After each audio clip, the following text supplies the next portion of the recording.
Das Landweih Gundi malt der Teier an und schenkt's der Rosi, dass es in der Stube aufsteht.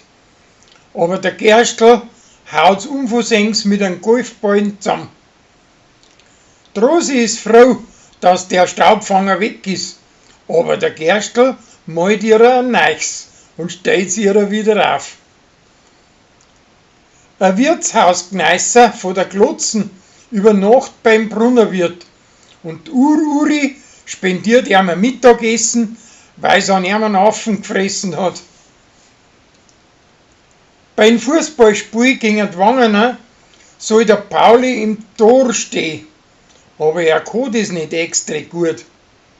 Da läuft ihm zufällig der alte Meiersepp von die Roden über den Weg und der bringt ihm bei, so dass er die Wangener Herr wird.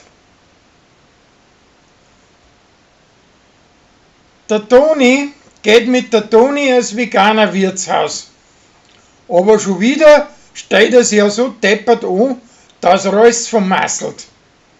Danach bringt der Patrick der Toni bei, dass zu Unrecht auf den Toni sauer ist. Und so kommen die zwei schließlich da noch zusammen und stopfen miteinander und rauschen dann ab in ihrer Heimat. Der Flori und der Tumtschei fangen das Zigarrenraucher an, samt dem, dass Lansing ein 100%iges Nichtraucherdorf ist. Und weil der Dirk mit seiner Alten übers Kreuz gekommen ist, übernachtet er in der Oldtimerhalle. Aus lauter Wut ruiniert der Mike wieder einmal seine halbe Stumm. Danach sauft er sich nieder und geht fort. In der Früh wird er aufgeweckt, weil seine Oldtimerhalle brennt, samt dem Tunschei drinnen. Aber der Mike setzt sein Leben aufs Spiel und holt ihn raus. Der Ertl-Anderl muss von Amts wegen herausfinden, wie der Bau brennt worden ist.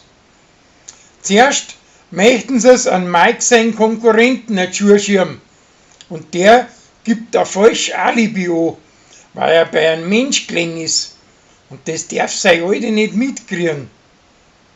Danach glauben sie, dass der Tunschei mit seiner Zigarre nicht aufpasst hat.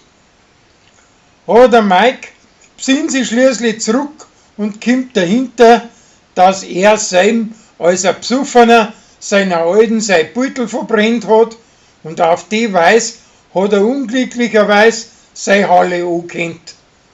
Beim Anderl auf der Wachstube gibt er das nachher an.